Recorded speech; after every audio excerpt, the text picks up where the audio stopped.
மத்தேயு சுவிசேஷம் 6ஆம் அதிகாரம் 33வது வசனத்தை நாம் சேர்ந்து படிக்க போகிறோம். இன்னைக்கு இந்த கால வேளையில் தேவன் நம்மோடு இந்த வசனத்தின் மூலமாக பேசுவாராக. சேர்ந்து படிக்கலாம். 10வது பக்கத்தில் இருக்கு புதிய ஏற்பாட்டில். மத்தேயு 6ஆம் அதிகாரம் 33வது வசனம்.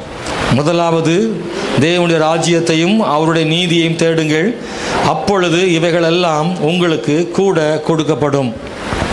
ரெண்டு விஷயம் அங்கே சொல்லப்பட்டிருக்கிறது. ஒன்று கொடுக்கப்படும், இன்னொன்று தேடுங்கள்.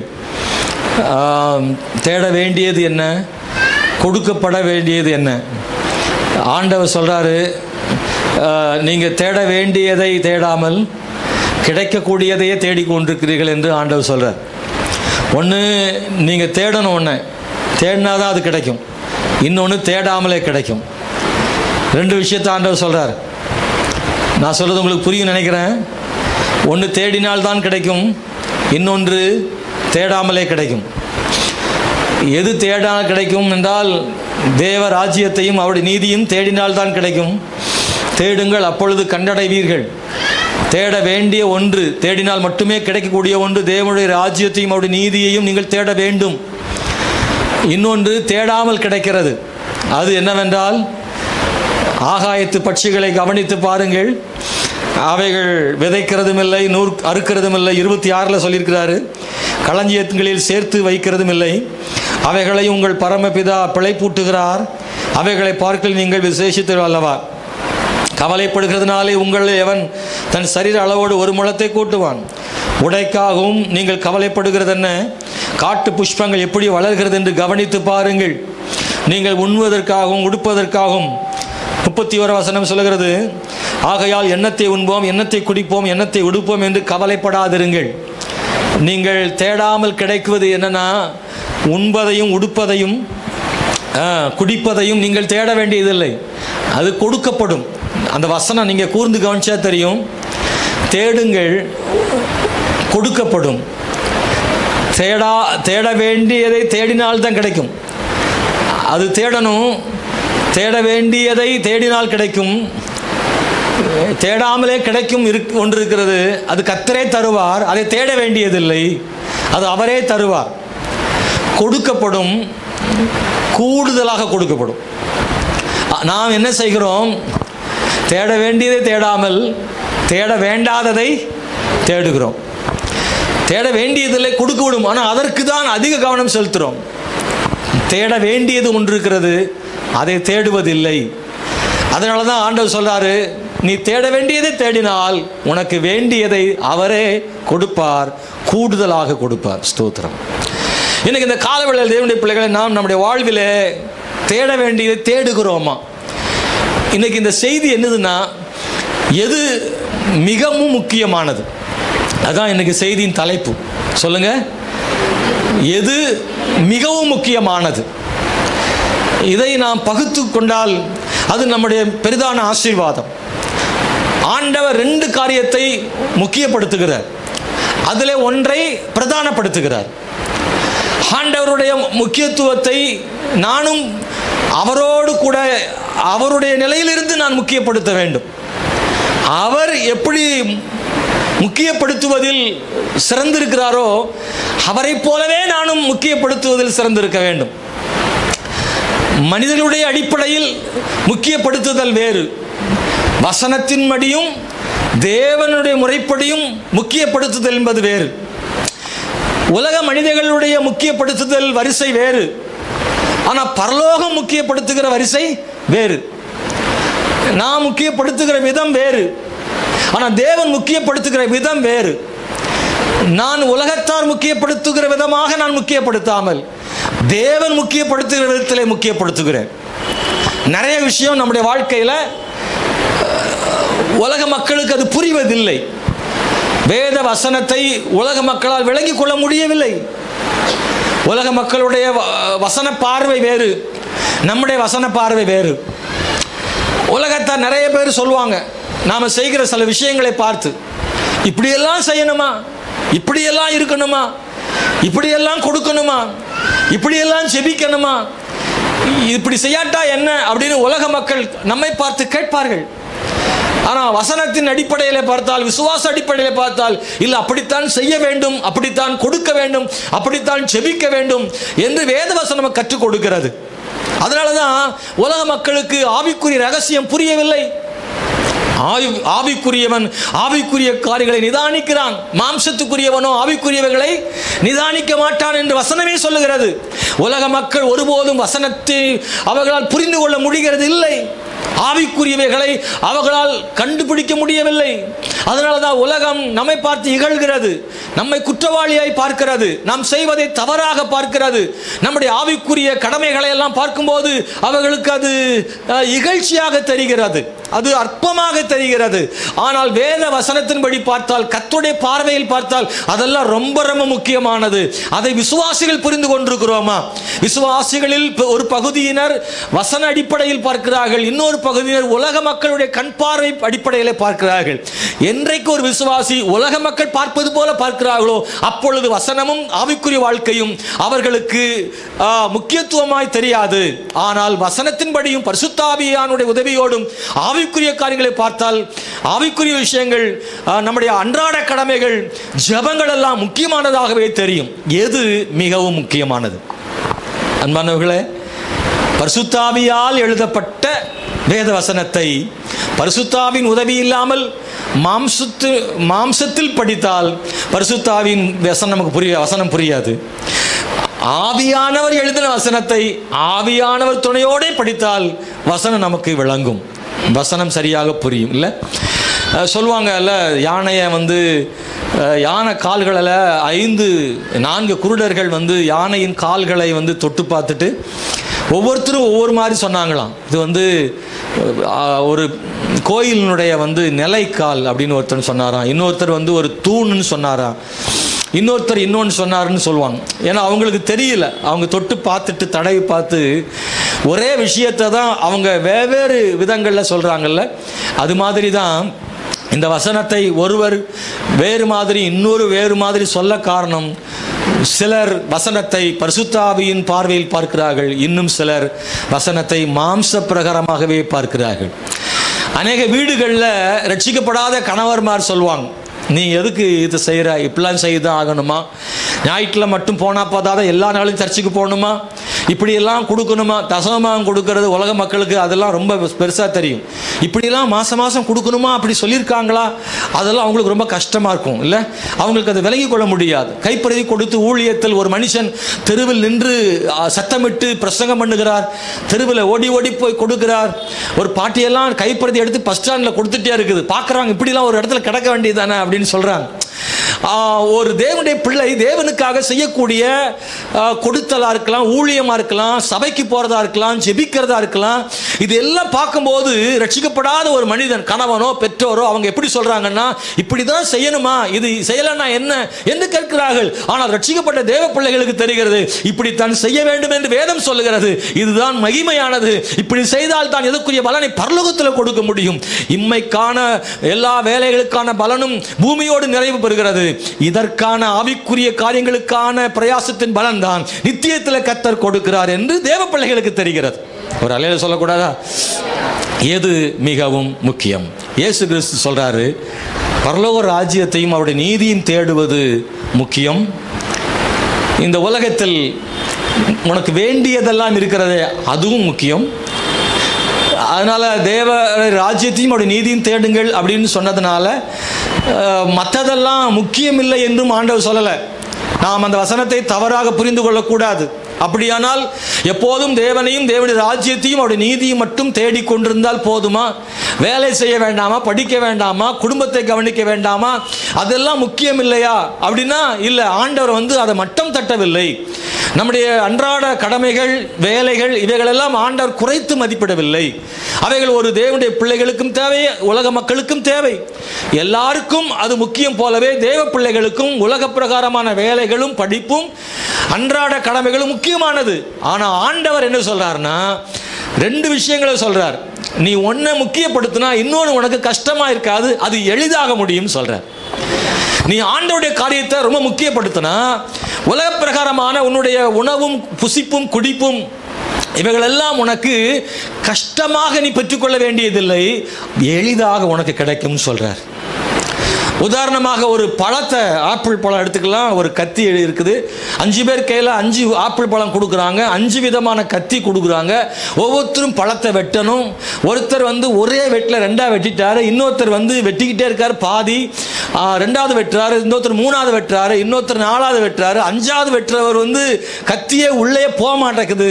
அவர் கஷ்டப்பட்டு ஃபோர்ஸ் பண்ணி அப்படியே அழுத்துறாரு. இந்த 5 பேரும் பழத்தை வெட்டுவதில் பல்வேறு ஃபோர்ஸ் கொடுக்குறாங்கல்ல. ஒரே பழம் தானே, எல்லா கையிலையும் கத்தி தானே கொடுத்துருக்கு, கடப்பாறை கொடுக்கலையே. எல்லாருக்கும் ஒரே மாதிரி பழம் தான், எல்லாருக்கும் கத்தி தான் கொடுத்துருக்கு கையில். ஆனால் ஒருத்தர் சீக்கிரம் வெட்டிட்டார், இன்னொருத்தரால் வெட்ட முடியலையே. அதுக்கு என்ன காரணம்? ஒருத்தர் லேசா பலத்தை கொடுக்குறாரு, இன்னொருத்தர் ரொம்ப பலம் செலுத்தி கொடுக்குறாரு. என்ன வித்தியாசம் இதில் இருக்கு? வித்தியாசம் என்பது எதில் இருக்கிறது? கத்தியில் இருக்கு. பழம் எல்லாம் ஒண்ணுதான் ஐயா, கத்தி தான் முக்கியம். அந்த கத்தியை ஷார்ப் பண்ணா வேலை எளிது. கத்தி மழுங்கலா இருந்தா, நிறைய வீட்டில் மழுங்கு கத்தி தான் வச்சிருக்காங்க, வாழைப்பழம் கூட வெட்ட மாட்டேங்க. அதை அழுத்தினாலே சிலது வெட்டிடுது, சிலது முன்னையும் பண்ணி கொஞ்சம் இழுத்தா வெட்டிடும், சிலதை முன்னே இழுத்து அழுத்தணும், அப்பவும் 2 நிமிஷம் ஆகும். இன்னும் மழுங்கன்னா என்ன ஆகும்னா அவ்வளோதான், முடிஞ்சு போச்சு. வழுக்கிக்கிட்டே போகும். இந்த உதாரணத்தை நான் ஏன் சொல்கிறேன் அப்படின்னா, கத்தி ஷார்ப்பாக இருக்கிறது அப்படின்றது நாம் தேவனை தேடுவது. ஒரு மனுஷன் கர்த்தருடைய பிள்ளை தேவனை தேடுறதுல ரொம்ப கவனம் செலுத்திட்டா அவனுடைய வேலை ரொம்ப எளிதாக முடியும். ஆனால் நாம் என்ன செய்கிறோம் என்றால், எளிதாய் முடிகிற வேலைகளுக்காக ரொம்ப பிரயாசப்படுறோம், தேட வேண்டிய ஒன்றை நாம் விட்டு விடுகிறோம். ஆண்டவர் சொல்றாரு, நீ தேட வேண்டியது ஒன்று இருக்கு, நீ அதை தேடித்தான் கண்டுபிடிக்க வேண்டும். தேவ ராஜ்யத்தை தேடினால் உனக்கு இவைகளெல்லாம் நீ கஷ்டப்படாமலே கிடைக்கும். உலக பிரகாரமான காரியங்களுக்காக நீ செலுத்தக்கூடிய பிரயாசம் குறைவாக இருந்தாலே போதும், எளிதாக இருந்தால் போதும். ஆனால் உலக மனிதனோ என்ன நினைக்கிறான் என்றால், தேவனுக்கு கொடுக்கக்கூடிய நேரத்தை கொடுக்க விட்டுட்டு அவனுடைய காரியத்திற்காக அதிகமாக பிரயாசப்படுகிறான். அவர்கள் நிறைய காரியங்களில் ஓடுகிறார்கள், உழைக்கிறார்கள், பாடுபடுகிறார்கள். மக்களுடைய உழைப்பை நான் குறைச்சி சொல்ல, ரொம்ப பேர், பெரும்பாலான மக்கள் அதிகமான உழைப்பு, அதிகமான பிரயாசம், அதிகமான ஹார்ட் ஒர்க் பண்றாங்க, கண்ணீர் வடிக்கிறாங்க. அவங்க குடும்பத்துக்காக, அவங்க எதிர்காலத்துக்காக, பிள்ளைகளுக்காக அவங்களுடைய பிரயாசங்கள் ரொம்ப அதிகம். எந்த நாட்டிலும் இல்லாத அளவுக்கு இந்திய மக்கள் தான் தன் குடும்பத்துக்காக அதிகமாக பிரயாசப்படுகிறார்கள். சில நாடுகளில் அப்படி இல்லை, ஒரு குறிப்பிட்ட அளவுக்கு மேலே அவர்கள் ஃப்ரீ ஆயிடுறாங்க, பிள்ளைகளை தாங்களாக பார்த்துக் கொள்கிறார்கள். ஆனால் இந்திய பெற்றோர்கள் தான் பிள்ளைகளுக்கு கடைசி வரைக்கும் பிள்ளைகளுக்கு அவங்க பாடுபட்டு கொண்டே இருக்கிற ஒரு மக்கள் எங்க இருக்காங்கன்னா இந்தியாவில் தான் இருக்கிறாங்க. நம்முடைய பெற்றோர்கள் ஸ்தோத்திரம், தங்களை காட்டிலும் தங்கள் குடும்பத்தையும் தங்கள் பிள்ளைகளையும் கூட அதிகமாக நேசிக்கிறவர்கள் நம்முடைய இந்திய பெற்றோர்கள். ஆகவே நம்முடைய மக்கள் பாருங்க, அவங்க சிலரெல்லாம் பார்த்தா ரொம்ப ஹார்ட் ஒர்க் பண்றாங்க. நம்முடைய விசுவாசிகளிலும் பலரும் கூட கடுமையாக வேர்வை சிந்துகிறார்கள், அதிகமாக உழைக்கிறார்கள். அவர்கள் தங்களுக்காக பெரிதாக செய்து கொள்ளவில்லை, தங்களுடைய சரீரத்தை கூட அவர்கள் பார்த்துக் கொள்வதில்லை. ஓடாமல் இளைப்பாற மனம் தோன்றுகிறது, ஆனால் இன்னொரு மனம் சொல்லுகிறது, இல்லை, நீ அமர்ந்து விட்டால் பிள்ளைகளுக்கு ஃபீஸ் கட்ட வேண்டும், நீ இன்றைக்கு ஓய்வெடுத்தால் உன்னுடைய சம்பளம் பிடிக்கப்படும், ஏற்கனவே உன் வருமானம் குறைவாக இருக்கிறது, உன் வருமானம் வீட்டு வாடகை கொடுக்க முடியாது.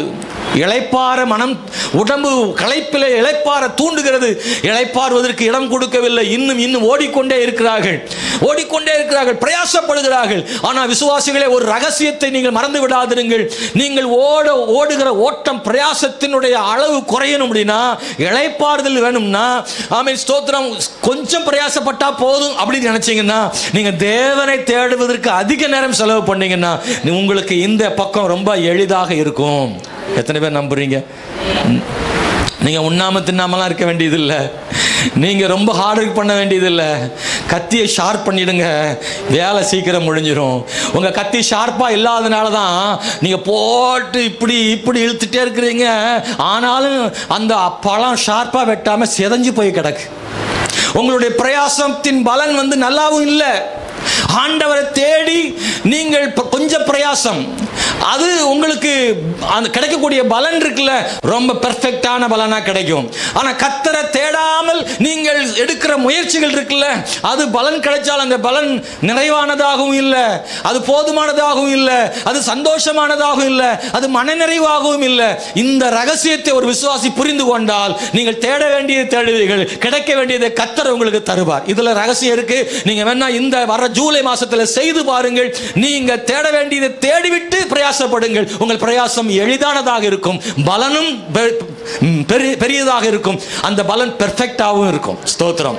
உங்களுக்கு இது வார்த்தையால் சொன்னால் மட்டும் புரியாது, அதை நாம் வாழ்க்கையில் அனுபவித்தால் அது நமக்கு புரியும். அன்பானவர்களே, பரிசுத்த ஆவியானுடைய பார்வையில் பாராவிட்டால் என்ன தோன்றும்? பரிசுத்த ஆவியினுடைய பார்வையில் பாராவிட்டால் என்ன தோன்றும்? நாம் தேவனை தேடுகிற விஷயத்தில் பலன் இல்லை என்று தோன்றும். நான் தேவனுக்காக செய்கிற காரியம் வீணாக இருக்கிறது என்று தோணும். நான் தேவனை தேடுவதில் குறைவுபட்டவனாக இருப்பேன். உண்மையான வேத ரகசியத்தை புரிந்து கொள்ளாத ஒருவர் இப்படித்தான் நினைப்பார்கள். ஆண்டவருடைய ரகசியத்தில் இதில் அடங்கி இருக்கு.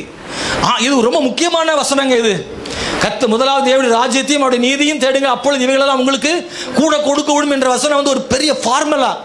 இது ஒரு பெரிய ரகசியம், வேத ரகசியம். இது ஒரு கிறிஸ்தவன், ஒரு தேவனுடைய பிள்ளை இதை சரியா புரிந்து கொண்டான், ஆனால் அவருடைய வாழ்வின் வெற்றி நிச்சயம். ஸ்தோத்திரம். ஆனால் இவைகளை புரிந்து கொள்வதற்கு பரிசுத்த ஆவி தேவை. உலக அறிவு போதாது. பிசாசு இப்படி இதை விளங்கிக் கொள்ள விட மாட்டான். இந்த ரகசியத்தை விசுவாசி புரிந்து கொள்ள சாத்தான் அனுமதிக்க மாட்டான். அவன் எப்படி ஆகிலும் இதை புரிந்து கொள்ளாத வகையில் நம்முடைய மனதை மாற்றி விடுவான். உலகமும் சாத்தானும் உலக எண்ணங்களும் எதை சொல்கிறது என்றால், நீ ஹார்ட் ஒர்க் பண்ணு, நீ கனவு காணு, ஹார்ட் ஒர்க் பண்ணு, ஃபுல் எஃபெக்டடு, இதை மட்டும்தான் உலகம் சொல்லிட்டே இருக்கு. இன்னொரு பக்கத்தில் இருக்கக்கூடிய தேவனை தேடுகிற ஒரு விஷயத்தை அது ஊக்குவிப்பதில்லை. தன்னம்பிக்கை மட்டுமே உலகம் சொல்லுகிறது. தேவ நம்பிக்கை இந்த உலகம் மறைத்து விடுகிறது. பிசாசும் தன்னம்பிக்கை தான் சொல்லுவான், தேவ நம்பிக்கை விட்டுருவான். ஏன்னா தேவ நம்பிக்கைக்கு நேரம் ஒரு நிமிஷம் போகும்போது, அவனுடைய வாழ்க்கையில தன்னம்பிக்கை பெருகும் போது, தேவ நம்பிக்கை பெருகும் போது அவனுடைய வாழ்வில் எளிதாக பெற்றுக் கொள்கிறான். அன்பானவர்களே, தன்னம்பிக்கை என்பது பல நேரங்கள் தோற்று போய்விடும். தன்னம்பிக்கை பெரும்பாலும் ஆணவத்தை ஏற்படுத்திவிடும். அது பெருமையை கொண்டு வரும். நான் தான், என்னால் தான் முடிஞ்சதுன்னு உலகம் சொல்ற மாதிரி தன்னம்பிக்கை பார்த்து கொண்டிருந்தால் அநேக நேரங்களில் அந்த மனுஷன் ஒரு குறிப்பிட்ட இடத்துல விழுந்து போய்விடும். பெருமை பிடித்தவன், ஆணவம் பிடித்தவன். தேவன் மேல் நம்பிக்கை வைக்கிறவனோ அவன் தாழ்மையா இருக்கிறான். தாழ்மையோனுக்கு தேவன் கிருபை கொடுக்கிறாரு. எவன் தேவன் நம்பிக்கையுடையவன் இருக்கிறானோ அவனுக்கு தாழ்மை கிடைக்கிறது. என்னாலே அல்ல, அவராலே நடக்கிறது என்கிறான். அப்படி சொல்லும்போது கர்த்தர் அவனுக்கு கிருபை பாராட்டுகிறான். உலக பார்வையில் நாம் பார்க்கும்போது கர்த்தருக்காக செய்கிற எல்லாமே வீணாக தெரியும். இல்லை, அது வீண் அல்ல, அதுதான் முதலீடு என்று பரிசுத்த ஆவியானவர் நமக்கு சொல்லி தருவார். உதாரணமாக, ஒரு மனுஷன் ஜெபத்துக்கு அதிகமாக நேரம் செலவு பண்றான்னா அது உலகம் என்ன சொல்லும்னா, சும்மா நேரத்தை வீணடிக்கிறான்னு. காலையில் ஜெபம் பண்ணிட்டு வேலை செய்ய நினைக்கிற ஒரு மனுஷனை பார்த்து உலகம் சொல்லும், காலையில் வேலை செய்கிற நேரத்தில் காலையில் ஜெபிக்கிற நேரத்தில் அந்த 1 மணி நேரம் வேஸ்ட் பண்ணுறிய, அந்த 1 மணி நேரத்தில் நீ குழம்பு வச்சிடலாம், இட்லியை வச்சிடலாம், நீ இதெல்லாம் செஞ்சு பாத்திரங்கத்தில் விளக்கி முடிச்சிடலாமே, 1 மணி நேரம் ஜெபம் பண்ணிட்டியே, உன் நேரம் வீணாக போச்சுன்னு சொல்லும் உலகம். ஆனால் அன்பான கர்த்தருடைய பிள்ளைகளே, அந்த 1 மணி நேரம் உலகத்தின் பார்வையில் வீண், ஆனால் தேவனுடைய பார்வையில் அது முதலீடு. அது வீண் அல்ல. அன்னைக்கு செய்த அந்த 1 மணி நேர ஜெபம் உனக்கு அன்னைக்கு காலையிலே ஒரு பலனை கொண்டு வரலாம், இல்லை அன்னைக்கு மாலையில் உனக்கு ஒரு பலனை கொண்டு வரலாம், இல்லை மறுநாள் அந்த பலனை கொண்டு வரலாம். அந்த ஜெபத்துக்கான பதிலை அந்த மாதத்தில் நீ பெற்றுக்கொள்ள முடியும். அந்த ஜெபம் ஒரு முதலீடு தான், செலவல்ல. அது முதலீடு, அது வீண் அல்ல, அது முதலீடு. அது எப்படியும் ஒரு நாள் உன் குடும்பத்துக்கு அந்த ஜெபத்தின் பலன் கட்டாயம் வந்து சேர்ந்து விடும். தேவனுடைய பிள்ளையே, அது இல்லாமல் போகாது. நீ ஜெபித்த ஜெபம் உனக்கு பலன் தரலாம், இல்லை என்றால் உன் பிள்ளைகளுக்கு பலன் தரலாம், உன் குடும்பத்துக்கு பலன் தரலாம். பலன் தராமல் இருப்பதில்லை. உன் ஜெபம் வீண் அல்ல என்பதை மறந்து விடாதிருங்கள். அல்லேலூயா. நான் சொல்லுகிறேன், இயேசு கிறிஸ்துவின் பார்வையில் நாம் பார்க்கணும், உலக பார்வையில் பார்த்துடக்கூடாது. ஒரு நல்ல உதாரணம் பைபிள் இருக்கு, உங்களுக்கு தெரியும். ஒரு பெண் நளதம் என்கிற தைலத்தை என்ன செய்யறா, அந்த பாட்டில் உடைச்சு இயேசுவின் சிரசின் மேல ஊற்றுகிறாள். அங்க இருந்த சீஷைகள்லாம் அதை பார்க்குறாங்க.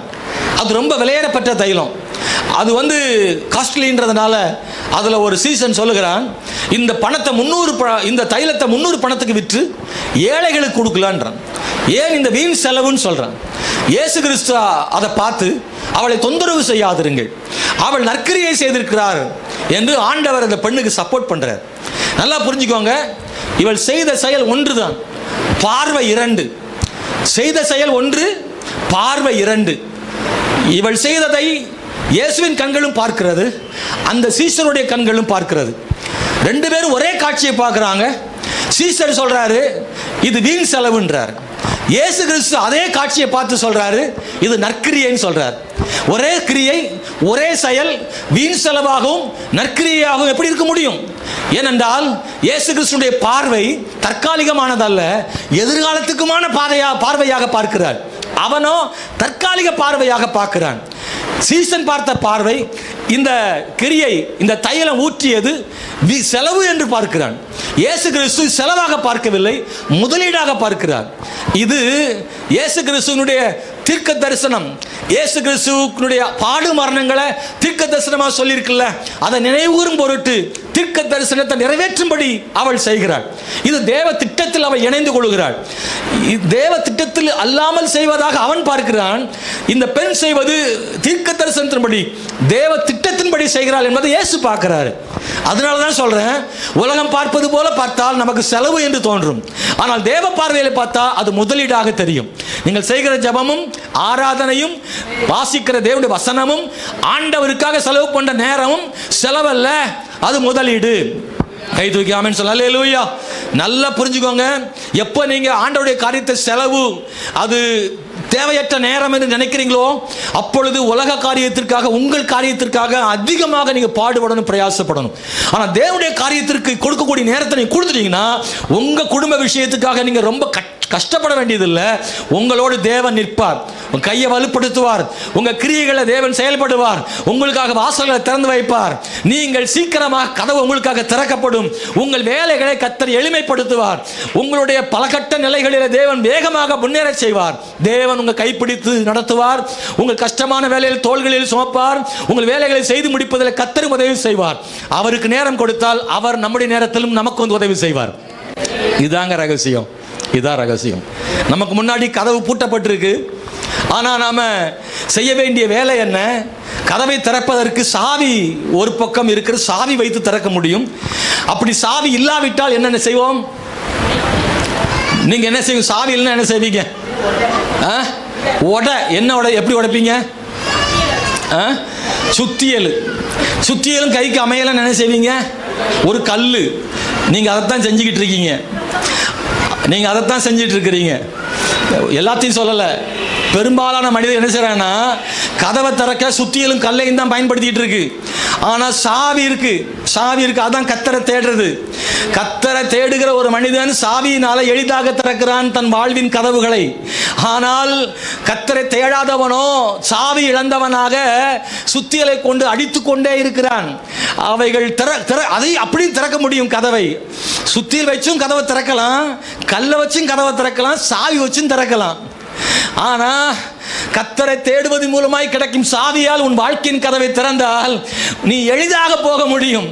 உனக்கு வேர்க்க வேண்டியதில்லை, கையில் காயம்பட வேண்டியதில்லை, கதவு உடைக்கப்பட வேண்டியதில்லை.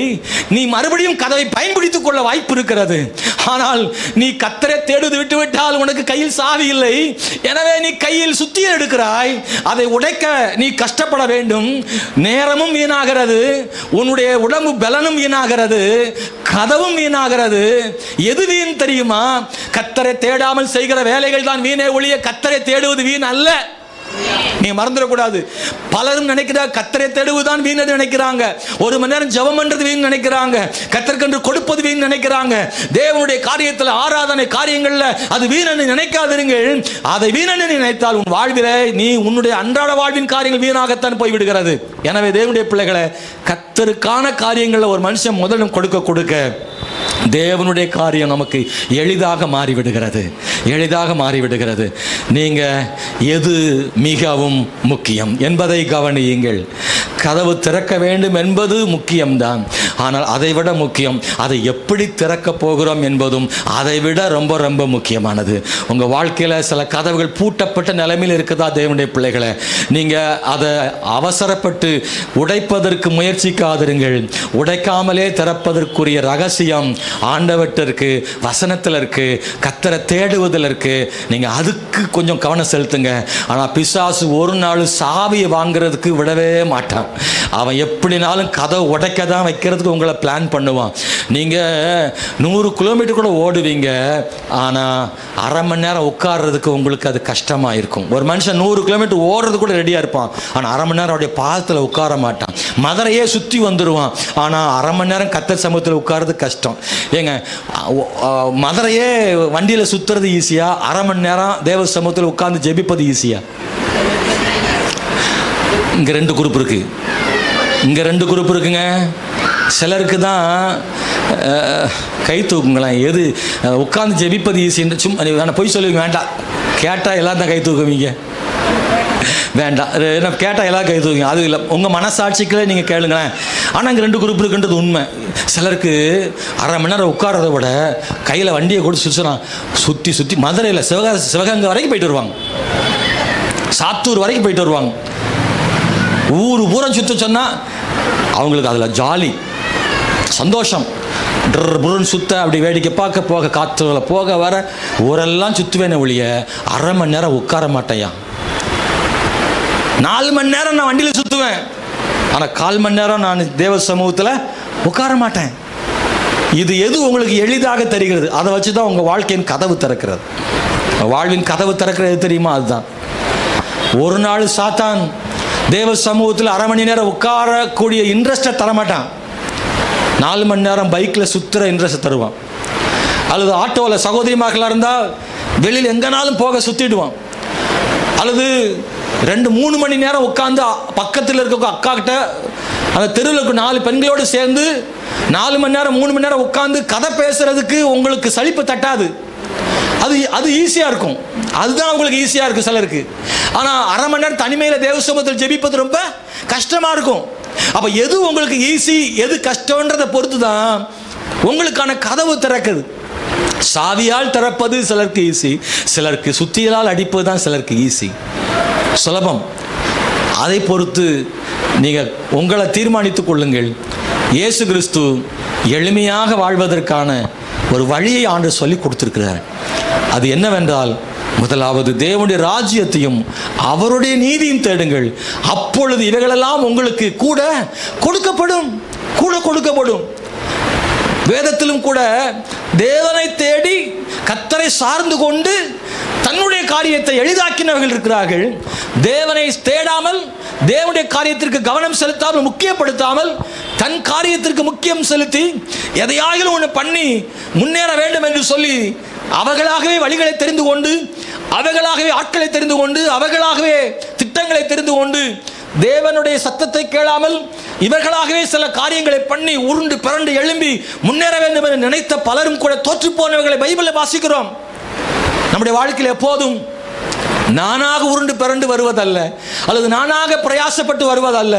தேவ சத்தம் கேட்டு அவருடைய சித்தப்படி செய்து நான் அவருக்கு முதலிடம் கொடுக்கும்போது என் வாழ்வின் கஷ்டங்களை எல்லாம் ஆண்டவர் எளிதாக்குகிறார் அப்படின்ற உண்மையை மட்டும் இன்னைக்கு இந்த காலையில் நீங்கள் புரிந்து கொள்ளும்படி அன்போடு உங்களை கேட்கிறோம். கடந்த காலங்களில் ஒருவேளை நீங்கள் தேவனுக்கு கொடுக்கக்கூடிய நேரம் மிக குறைவாகவும், உங்களுக்கான நேரம் நீங்கள் ஆசீர்வாதத்தை பெற்றுக்கொள்ள எடுக்கிற பிரயாசத்தின் நேரம் ரொம்ப அதிகமாகவும் இருந்தது உண்மைதான். அன்பானவர்களே, இதை கொஞ்சம் மாற்றுங்கள். தேவனுக்கு கொடுக்கக்கூடிய நேரம் கொஞ்சம் குறையட்டும். ஹல்லேலூயா. உங்களுக்கான பிரயாசத்தின் நேரம் ஆட்டோமேட்டிக்காக அதுவாக குறையும், கொடுக்கப்படும். அதான் ஆண்டவர் சொல்றார். நீ இங்க கொடுக்க அவர் உனக்கு என்ன செய்யறாரு? கொடுக்கிறார். இதுதான் பேலன்ஸ்டு லைஃப். நீங்க நல்லா புரிஞ்சுக்கணும். நீ இந்த டைம் இன்க்ரீஸ் பண்ணுங்கன்றார் ஆண்டவர். நீ ஏற்கனவே ஒரு 5 நிமிஷம் ஜெபிக்கிறல்ல, அதை 10 நிமிஷம் ஆக்கிட்டீங்கன்னா நீ 8 hours ஒர்க் பண்றத 7 hours மாறுது. அல்லது 8 hours வேலைக்கு கொடுக்கக்கூடிய அந்த பலனை கொஞ்சம் குறைச்சிக்கலாம். நீ குறைச்சிக்கிட முடியும். இவைகள் கூட்டினால் அவைகள் கொடுக்கப்படும். நீயா குறைக்க வேண்டியதில்லை. உன்னுடைய வேலை பழு இருக்குல்ல, உன் வேர்வை சிந்துதல், உன்னுடைய பலம் இருக்குல்ல, அதிகமாக கஷ்டப்படுறீங்கல்ல, அது எப்போதும் நீங்கள் வேலை செஞ்சுட்டு வீட்டுக்கு வரும்போது ரொம்ப களைப்பாக வருவீங்க. ஒரு கோட்டர் போட்டால் தான் சரி வரும் மாதிரி தெரியும். நீ ஆண்டவருக்கு நேரம் கொடுத்துட்டுனா கோற்றும் தேவையில்லை, உடல் களைப்பும் குறைஞ்சிரும். நிறைய புரியுதா? இல்லை, அதுவாக குறையும், அதுவாக குறையும். உன் அலைச்சல்கள் குறையும், நீ தேடுகிறவைகள் குறையும், நீ பாடுபடுவர்கள் குறையும், உன்னுடைய பண மீன்ஸ் நிறைய செலவு இருக்குல்ல அது குறையும். இந்த பக்கம் நிறைய ஆசீர்வாதத்தை தேவன் வச்சிருக்கிற உனக்காக. அது எங்க இருந்து ஆரம்பிக்குதுன்னா, நீ கொடுக்கும் போது, நீ தேடும் போது, இங்க ஆட்டோமேட்டிக்கா ஆண்டவர் இவையெல்லாம் கூட உங்களுக்கு கொடுக்கப்படும். 5 பேரை பார்க்க போற, தேவனை தேடினால் உனக்கு 5 பேரை எளிதாக பார்க்க முடியும். நீ ஆண்டவரை தேடாமல் போனால் 5 வீட்லயும் 3 வீட்டில் கதவு பூட்டிருக்கும். அதான் புரியுது. Praise the Lord. ஒரு நாள் ஒருத்தர் சொன்ன, சர்ச்சுக்கு வராமல் அவர் எங்கேயோ போயிட்டார், எனக்கு பணம் தரணும்னு வாங்க போயிட்டார். 3 மணி நேரம் டிராவல், பணம் வாங்க போனவர் போயிட்டு சும்மா வராரு. அவன் எங்கேயோ பூட்டிட்டு அவன் எங்கேயோ போயிட்டான். உண்மையாக நடந்த சம்பவத்தை சொல்கிறேன். தேவனுடைய ஆராதனையும் விட்டுட்டு, செய்தியும் விட்டுட்டு, ஞாயிற்றுக்கிழமை பூரா பஸ் ஃபேர் போட்டு அவ்வளோ தூரம் போய் வீணா அலைஞ்சு வந்ததுக்கு ஆண்டவருக்கு நேரம் கொடுத்துருந்தா தேவன் ஏதாவது ஒரு அற்புதம் செய்யலாம் இல்லையா? இப்படி தான் செய்வார்னு தெரியாது, ஆனால் ஏதோ ஒன்று செய்வார் இல்லையா? தேவன் உனக்காக செய்வதை நீ பெற்றுக்கொள்ள வேண்டுமானால் நீ அவருக்காக கொடுக்கும் முக்கியத்துவம் ரொம்ப முக்கியமானது. Praise the Lord. நான் இன்னைக்கு சொல்ல விரும்புவது, நீங்கள் ஒன்றுமே செய்ய வேணாம் அப்படிலாம் சொல்லலை. உங்கள் வாழ்க்கைக்காகவும் உங்கள் பிள்ளைகளுக்காகவும் நீங்கள் செய்ய வேண்டியதையெல்லாம் நீங்கள் செய்யக்கூடாது என்றெல்லாம் பைபிளும் சொல்லலை. உங்கள் பிள்ளைகள் முக்கியம், உங்கள் பிள்ளைகளுடைய படிப்பு முக்கியம், உங்கள் பிள்ளைகளுக்கான ஃபீஸ் தேவைகள் முக்கியம், வீட்டு வாடகை முக்கியம், நீங்களுடைய உழைப்பு வேலை எல்லாம் முக்கியம்தான். ஆனால் அதே நேரத்தில் தேவனுடைய விஷயம் இருக்குல்ல, எல்லாம் ஒப்பிட்டு பார்க்கும்போது அது கொஞ்சம் முக்கியம், அதிகம். எது அதிக முக்கியம் தான் இன்னைக்கு வேதம் நமக்கு கற்றுக் கொடுக்கிறது. எது முக்கியம் எது முக்கியம் இல்லை என்பதல்ல வேத வசனத்தின் அடிப்படையில். நிறைய முக்கியம் இருக்கிறது, அதில் எது முக்கியம்? நான் அடிக்கடி ஒரு உதாரணம் உங்களுக்கு சொல்லுவேன், அது உங்களுக்கு புரிஞ்சிருக்குல்ல. நம்ம வீட்டுக்கு நிறைய சில நேரங்களில் பத்திரிக்கை சீசன் ஒன்று இருக்குல்ல, பத்திரிக்கை மாதம்னு ஒன்று இருக்கும். பத்திரிக்கை மாதம்னா என்ன? பத்திரிக்கை மாதம் இன்விடேஷன் நிறைய வந்து குமிகிற நாட்கள். சில நேரம் பார்த்தா அந்த மாதத்தில் வந்து 5 பத்திரிக்கை வந்துடும். ஒரே மாதத்தில் 5 பத்திரிக்கை வரும், அதுவும் ஒரே தேதியில் வரும். ஏன்னா அந்த நாளில் தான் கடுமையான முகூர்த்தமாக. அப்போ எல்லாரும் இந்த கடுமையான முகூர்த்தத்துக்கு என்ன தள்ளப்படுறாங்க. அப்போது 5 பத்திரிக்கை கடுமையான முகூர்த்தத்தில் வருது. ஒரு பத்திரிக்கை வந்து தூரத்து சொந்தக்காரரு, இன்னொரு பத்திரிக்கை வந்து ஒரு நண்பர், இன்னொருத்தர் வந்து பக்கத்து வீட்டுக்காரரு, இன்னொரு பத்திரிக்கை அக்கா பையன். இந்த பத்திரிக்கை 5 வீட்டில் கிடக்கு ஒரே தேதியில். உடனே அந்த அம்மா சொல்லுவாங்க, ஏங்க 5 பத்திரிக்கை வந்திருக்கு, என்னங்க செய்கிறது? ஒன்று சாத்தூரில், ஒன்று சிவகாசியில், ஒன்று கொடைக்கானலில், எல்லாம் திசைக்கு ஒன்று இருக்குது. ஒரு கல்யாணம் தான் போக முடியும், ஒரு விருந்து தான் சாப்பிட முடியும், என்ன செய்யலாம்? எந்த கல்யாணத்துக்கு போகிறதுன்னு அந்த அம்மா அந்த ஐயாட்ட கேட்க, ஐயா சொல்வார் ஒன்றா சொல்லி, நீங்கள் சொல்லுங்க பார்க்கலாம், இந்த 5 பத்திரிக்கை உங்களுக்கு வந்தால் நீங்கள் எந்த பத்திரிக்கைக்கு போகலான்னு முடிவு பண்ணுவீங்க? எப்படி அழகாக டக்குன்னு முடிவு எடுத்தீங்க? குழப்பமே இல்லையா ஒரு நாளில்? 5 முக்கியம், அதில் அக்கா பையன் சிறந்த மிகவும் முக்கியம். ஆமாவா இல்லையா? ஒரு பத்திரிகையில் முக்கியத்துவம் உள்ள பத்திரிகைகளில் மிகவும் முக்கியமான பத்திரிகை என்று கண்டுபிடிக்க தெரிந்த பலருக்கு வாழ்வின் பல காரியங்களில் தேவனுடைய காரியத்திலும் உலக பிரகாரம் காத்து எது அதிக முக்கியம் என்று கண்டுபிடிக்க தடுமாறுகிற அது எப்படியோ, நம்மில் அனைவரும் முக்கியத்துவத்திலிருந்து மிகவும் முக்கியமானதை கண்டுபிடிக்கக்கூடியவர்கள் தான். நம்முடைய வாழ்க்கையில் நிறைய முக்கியத்துவத்தில் எது முக்கியம்னு நமக்கு தெரியும். அது ரொம்ப எளிதாக கண்டுபிடிக்கக்கூடியது தான். முக்கியமானவைகளிலிருந்து ஒரு முக்கியமானதை, மிகவும் முக்கியமானதை தேர்ந்தெடுக்கக்கூடிய இடத்துல அனுபவம் உள்ளவங்க எல்லாரும் இருக்கோங்க, அதில் குழப்பங்கள் இல்லை. ஆனால் தேவனுடைய காரியத்தில் மாத்திரம் அதிக முக்கியத்துவம் எது என்று கண்டுபிடிக்க தடுமாறுகிறது. ஏன் தடுமாறுகிறீர்கள்?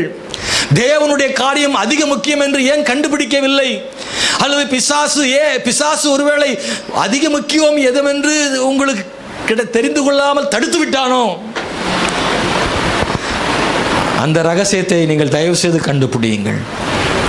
தேவஜனமே, உங்கள் பிரயாசம் அதிகமாகாமல் இருப்பதற்கு நீங்கள் தேவனுடைய காரியத்தில் அதிக பிரயாசத்தை செலுத்துங்கள். யாக்கோபு வந்து அவங்க தாய் தகப்பன் வீட்டில் இருக்கும்போது ஈசாக்கு ஏசாவை பார்த்து சொல்கிறான், வயது முதிர்ந்து விட்டது, நான் மரிக்க போகிறேன், அதற்கு முன்பதாக நான் உன்னை ஆசீர்வதிக்க விரும்புகிறேன், நீ போய் வேட்டையாடி எனக்கு ருசியாக சமைத்து கொண்டு வா என்று மூத்த மகனை அனுப்புகிறேன்.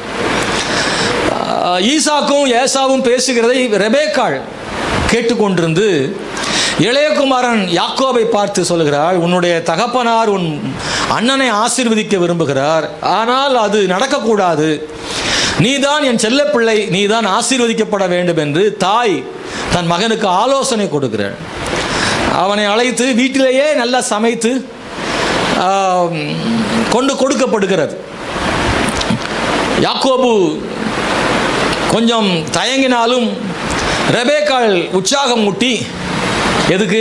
ஏமாத்துறதுக்கு உற்சாகம் மூட்டி, செபிக்க தான் உற்சாகம் மூட்டுவோம், அவள் ஏமாத்துறதுக்கு உற்சாகம் மூட்டி ஊக்கப்படுத்தி, நான் இருக்கிறேன் பார்த்துக்கலான்னு ஆடு சமைக்கப்பட்டதிலிருந்து எடுக்கப்பட்ட அந்த ஆட்டு தோலை எடுத்து இவன் மேலே போர்த்தி, அதுக்கெல்லாம் தச்சு கொடுத்துப்பான்னு நினைக்கிறேன், சட்டை மாதிரி தச்சு.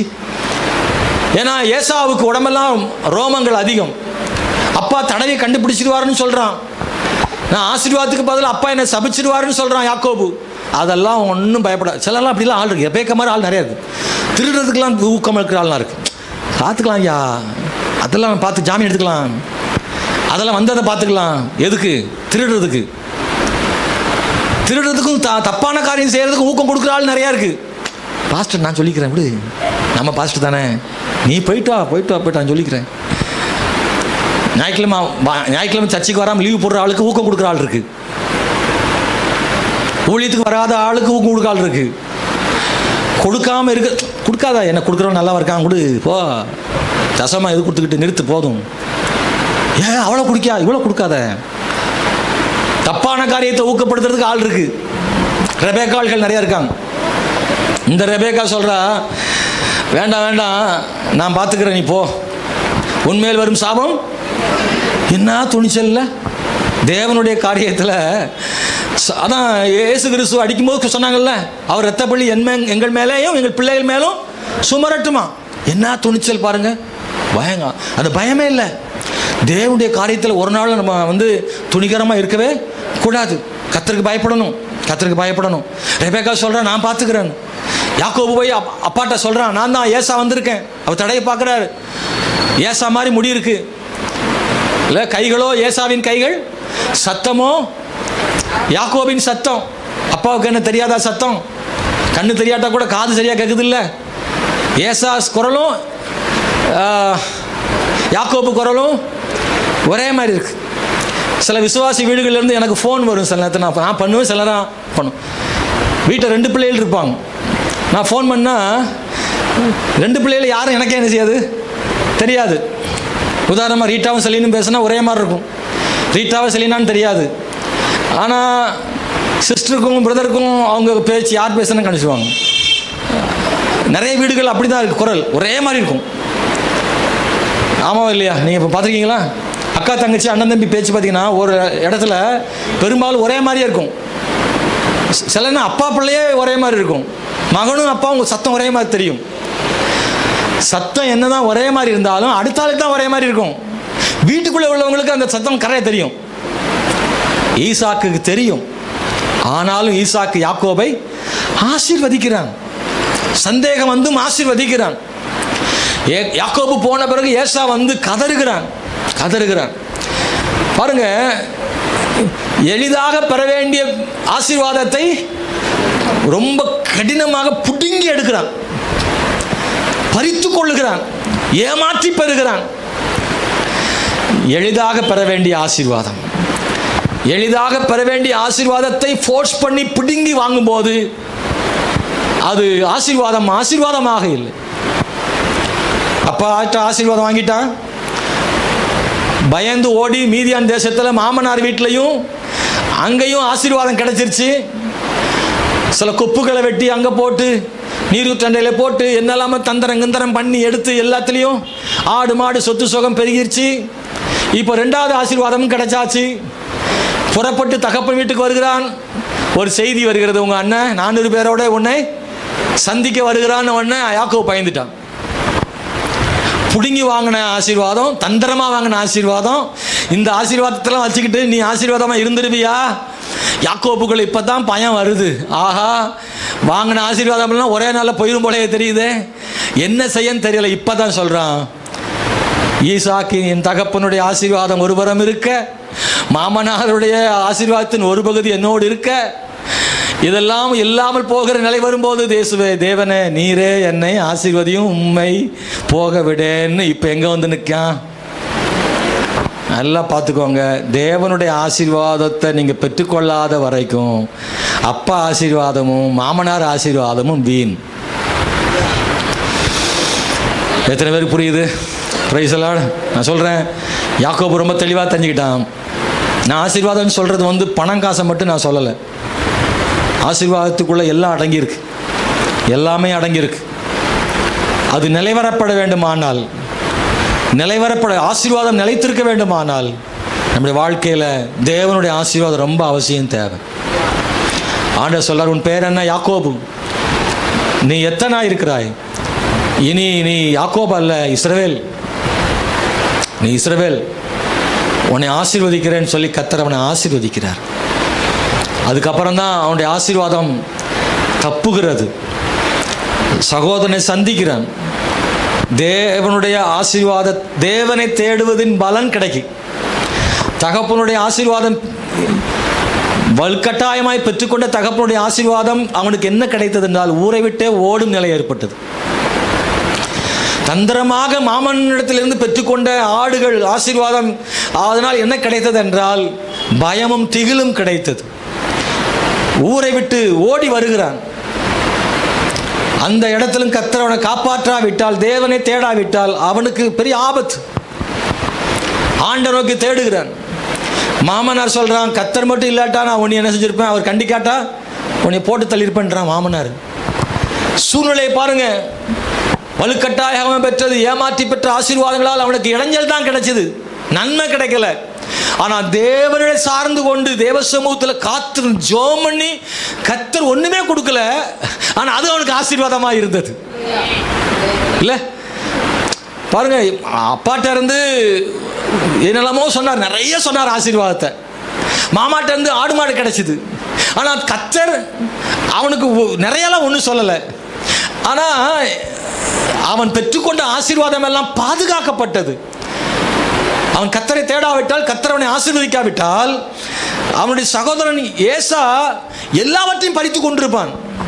ஏன்னா அப்பா எப்போதும் மரிப்பார், அவனை கொல்ல வேண்டும் என்று எதிர்பார்த்து காத்திருந்தவன். ஆனால் இப்போ சொல்றான், எல்லாம் என்கிட்ட இருக்கு, எனக்கு வேண்டாம் என்று சொல்லும் அளவுக்கு ஏசாவும் யாக்கோவும் கட்டி தழுவி ஒருத்தர் அழுகுறாங்க. அப்போ இந்த மாற்றம் எங்கே வருதுன்னா கர்த்தரை தேடுறதுனால வருது. தேவனுடைய பிள்ளைகளை, நான் உங்களுக்கு அன்பாகவும் ரொம்ப தயவாகவும் சொல்கிறேன், இதுவரைக்கும் நீங்கள் எப்படியோ போட்டோம், ஆனால் வருகிற காலங்களில் நீங்கள் உங்களுக்கு ரொம்ப பிரயாசப்படுறீங்களே, அதை நீங்கள் குறைக்கக்கூடிய வாய்ப்பு வரும்.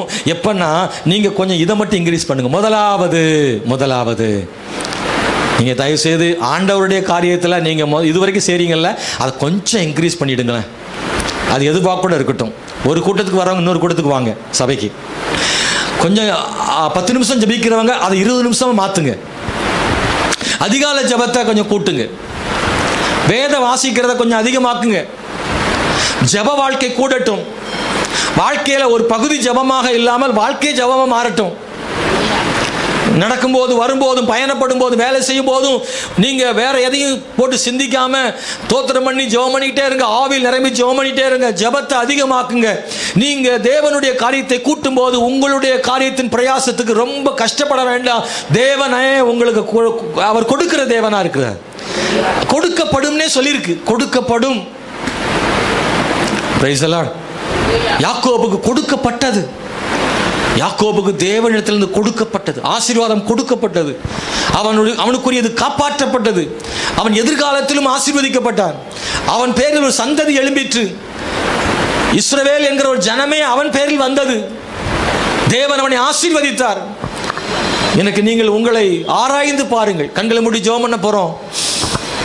இந்த காலவேளை தேவனுடைய பிள்ளைகளே, தேவ சமூகத்தில் ஒப்பு கொடுங்க. நல்ல செய்தி கேட்பதை முக்கியம்தான். அதை காட்டிலும் ஒப்பு கொடுக்கப்படாத செய்தி வீணாய் போயிடும். எந்த பிரசங்கத்துக்கு நீங்கள் ஒப்பு கொடுக்கணும் அந்த பிரசங்கம் உங்களுக்கு ஆசீர்வாதமாக இருக்கும். எவ்வளோ பெரிய செய்தி கேட்டாலும் ஒப்பு கொடுக்கணும் அந்த செய்தி வீணாக போயிடும். சின்ன செய்தி கேட்டாலும் சரி, நீங்கள் ஒப்பு கொடுத்தீங்கன்னா அந்த செய்தி உங்களுக்கு பலன் கொண்டு வரும். தயவு செய்து உங்களை கேட்குறாங்க, கண்களை மூடி ஆண்டவர்கிட்ட வரும் காலங்களில் என்னுடைய முதலாவது தேவனுடைய ராஜ்யத்தையும் அவருடைய நீதியும் தேடுவதற்கு நான் கொஞ்சம் அதிகமாக்குகிறேன் ஆண்டவரே. வேத ரகசியம் அது. ஹல்லேலூயா. சொல்லி ஜெபம் பண்ணுங்க. ஆண்டவரே மை துதிக்கிறோம். ஆண்டவரே இயேசு கிறிஸ்துவின் நாமத்தில் ஆண்டவரே நான் கண்ணோக்கி பாரும். ஆண்டவரே எங்களை கண்ணோக்கி பாரும். எங்களை ஒப்பு கொடுக்குறோம் ஆண்டவரே. எங்களுக்கா ரொம்ப ஓடணும், ரொம்ப ஓடுறோம் ஆண்டவரே. ரொம்ப பாடுபடுறோம்ப்பா, ரொம்ப தியாகம் பண்றோம் ஆண்டவரே. மனைவிக்காக, கணவருக்காக, பிள்ளைகளுக்காக எவ்வளவு நேரம் ஒரு நாள் முழுசும் வேலை செய்யறேன். ஆனா ஆண்டவருக்காக ஒரு கொஞ்ச நேரம் கொடுக்க ரொம்ப யோசிக்கிறேன். உலகத்துக்காகவும் குடும்பத்துக்காகவும் பிள்ளைகளுக்காகவும் எத்தனை மணி நேரம்னாலும் உழைக்க நான் ரெடியா இருக்கிறேன். ஆண்டவர் சமூகத்தில் உட்கார்ந்து ஜெபிக்கவோ அவர் சத்தம் கேட்கவோ கொஞ்ச நேரம் கூட கொடுக்கறதுக்கு எனக்கு போர் அடிக்கு அல்லது கஷ்டமா இருக்கு. உலகத்துக்காக எவ்வளவு உழைச்சாலும் அது கஷ்டமா தெரியல. ஆனா தேவ சமூகத்தில் கொஞ்ச நேரம் காத்திருப்பது கஷ்டமா தெரிகிறது. அந்த நிலை மாறணும், அந்த நிலை மாறணும். ஆண்டவரே நானும் என் குடும்பமும் என் மனைவியும் பிள்ளைகளும் தேவ சமூகத்தில் காத்திருப்பதற்கு நேரத்தை அதிகமாக்குகிறேன். தேவ பிள்ளையே, நீ அதிக பிரயாசப்படுகிறார், ஆனால் பலன் கிடைக்கல.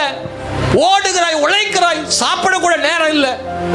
ஓட்டி பார்க்கிற, நைட் ஷிஃப்ட் பார்க்குறீங்க, எக்ஸ்ட்ரா டியூட்டி பார்க்குறீங்க, 2 வேலை பார்க்குறீங்க, என்னெல்லாமோ செய்து சம்பாதித்து முன்னேற வேண்டும் நினைக்கிறீங்க. ஆனால் அவைகளில் மன நிறைவு ஏற்படலை. ஆனால் தேவனுக்கு நீ நேரத்தை கொடுப்பாயானால் நீ உன் பிரயாசத்தின் பலன்ல உனக்கு மன நிறைவை ஆண்டவர் தருவார். மகனே, சகோதரி, மன நிறைவை தருவார். தேவ பிள்ளைய, நீ ஓடுகிற ஓட்டம் உனக்கு மன நிறைவை தரணும்னா தேவனுடைய காரியத்தை இன்க்ரீஸ் பண்ணுங்க. கர்த்தருக்காக செய்கிறதை அதிகமாக்குங்க.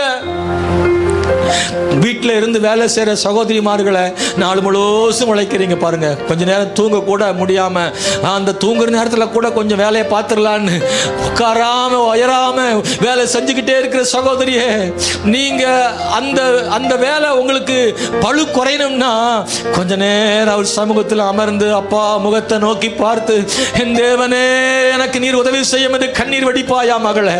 தேவ சமூகத்தில் காத்திருந்து நேரத்தை ஒதுக்குவாயா மகளே. நீ அப்படி தேவ சமூகத்தில் ஒரு அரை மணி நேரம் உட்கார்ந்தா கூட உனக்கு 1 மணி நேர களைப்பு மாறும்படியாக உன் வேலைகளின் பளுவை கர்த்தர் குறைத்து உனக்கு ஒரு பலனை, புது பலனை, ஓ ஹல்லேலூயா, மான் கால்களுக்கு ஒப்பான பலனை ஆண்டவர் தருவார். காண்டாமிருகத்துக்கு ஒப்பான கொம்பை ஆண்டவர் தருவார்னு பைபிளில் சொல்லப்பட்டிருக்கிறபடி உன் பிரயாசத்தின் பலனை அடைய செய்வார் ஆண்டவர். ஓ ஹல்லேலூயா. இன்னைக்கு இந்த கால வேளையில ஒரு முறை கூட தயவு செய்து வாய் திறந்து சொல்லுங்க, ஆண்டவரே கர்த்தருடைய காரியத்தை அதிகமாக்குறதுக்கு நான் என்ன ஒப்பு கொடுக்கிறேன். ஆண்டவரே தேவனுடைய காரியத்தை அதிகமாக்க என்ன ஒப்பு கொடுக்கிறேன். இன்னைக்கு பரிசுத்த ஆவியான கொடுத்த செய்தி நான் உண்மையாக இன்னைக்கு ஆயத்தம் பண்ணி கொண்ட செய்தியை நான் பிரசங்கம் பண்ணல. ஸ்தோத்திரம். அது ஒரு 7 விஷயத்தை நான் சொல்றதுக்கு வந்திருந்தேன். ஆனால் இன்னைக்கு தேவன் சபை கொடுக்கணும்னு தீர்க்க தரிசனமா சொன்னதைத்தான் இன்னைக்கு நான் சொல்லி இருக்கிறேன். செய்தியினுடைய ஆரம்ப அந்த வசனம் தான் பேசியிருக்கிறேன். இந்த 7 விஷயம் பேசல. இன்னும் ராத்திரி அந்த மாலை ஆராதனையில் அந்த 7 வார்த்தைகளை பேச விரும்புகிறேன். இன்னைக்கு இந்த காலையில் உண்மையாகவே பரிசுத்த ஆவியானவர் பேசுகிறதை நான் உணர்கிறேன். இங்க இருக்கிற யாருக்கோ தேவன் செய்தியை கொடுத்திருக்கிறார். நான் இதை கொடுக்கணும்னு ஆயத்தம் பண்ணல, எதிர்பார்க்கல. ஆனால் உங்களை நேசித்து ஆண்டவர் இந்த செய்தி உங்களுக்கு கொடுத்திருக்கிறார். இந்த செய்தி யாருக்கோ நினைக்காதீர்கள். கர்த்தர் உங்களை நேசித்து உங்களுக்காக செய்தி கொடுத்திருக்கிறார். நீங்கள் ஏற்றுக்கொண்டு ஒப்பு கொடுத்தால் உன் குடும்பத்தை தேவன் ஆசீர்வதிப்பார் மகளே.